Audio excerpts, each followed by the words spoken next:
মূর্তি। জাহেলি যুগে বিশ্বনবীর কাছে যখন সর্বপ্রথম তাওহীদের দাওয়াত আসলো, ওই সময়ে একটা লোক মূর্তির পূজা করত, মূর্তিটারে খুব দেখভাল করত, যত্ন করত, আদর সোহাগ করত। আর রাত্রিবেলা এটার সামনে মিষ্টি দই হালুয়া চিরা রাইখা কেঁদে কেঁদে মনের জ্বালার কথা মূর্তির কাছে কইত। সে ভাবতো এটাই আমার বড় খোদা।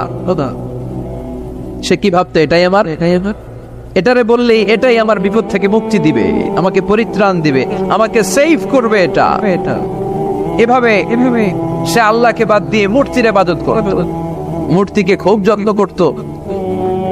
একদিন কোন এক কাজে মূর্তিটাকে রেখে সে ঘরের বাইরে গেল, এক পাশে গেল।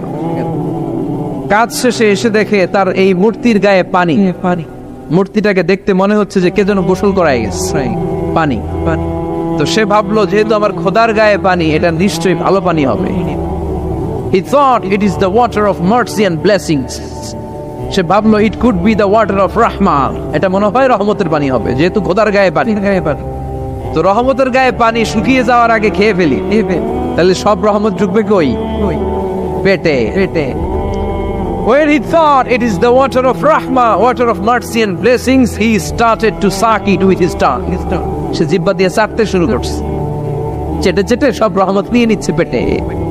When he started to suck it, he found the taste is little bit bitter.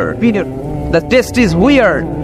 জিহ্বা দিয়ে যখন চাটতে শুরু করছে, তখন সে পেল যে এটার স্বাদটা কেমন যেন কটা কটা লাগে, লবণাক্ত, একটু টক টক, হাজমুলার মতো লাগে।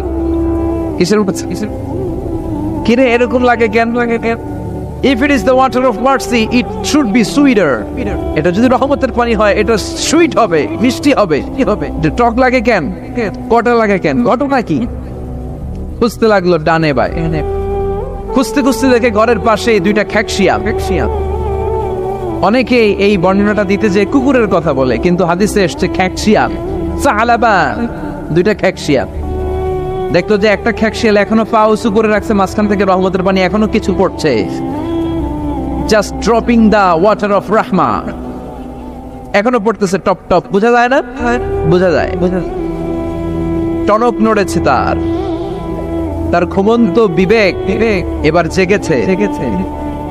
এবার সে চিন্তা করলো, হায় হায়, এতক্ষণ ভাবছি রহমতের পানি, এখন দেখি কুত্তার মুত, এখন দেখি খ্যাকশিয়ালের পেশাব। সর্বনাশ, কি করলাম? এতটা বছর, এত টাকা, এত পয়সা, এত আদর সোহাগ যত্ন এটারে দিলাম, কি দিল তার বিনিময়ে সে আমাকে? যে একটা খ্যাকশিয়ালের পেশাব থেকে, কুকুরের পেশাব থেকে নিজের বাঁচাতে পারে না, সে জাহান্নামের আগুন থেকে কিয়ামতের দিন আমারে কেমনে বাঁচাবে? রাগের চোটে খোদারে ধরে দিছে আসার। খোদারে ধরে কি করছে? এক আসারে খোদার হাত পাও নাই, ভাঙ্গা খোদারে নিয়া দৌড়ে দৌড়ে বিশ্বনবীর কাছে এসেছে।